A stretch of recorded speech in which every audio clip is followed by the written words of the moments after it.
In this video, I'm going to show you how to share Facebook story on Instagram.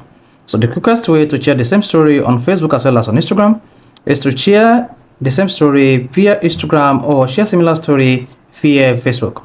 You can also connect your Facebook account and Instagram together so that all your Facebook status will appear automatically on your Instagram page. So if I don't know this video, you found this video helpful and informative, please don't forget to like and subscribe. Now the first one to do when you want to share your Facebook story on Instagram is open the Facebook application just like this, then tap story to upload a new story. So let's say this is the story I want to upload, this. Then go ahead and share the story on your Facebook just like this. Then you should see the story shared on your Facebook. Go ahead and click on your Facebook story like this. So this is the story. Now click on the three dots at the top right, locate edit story privacy and click on that. Then once you click on edit story privacy, scroll down and click on always share to Instagram.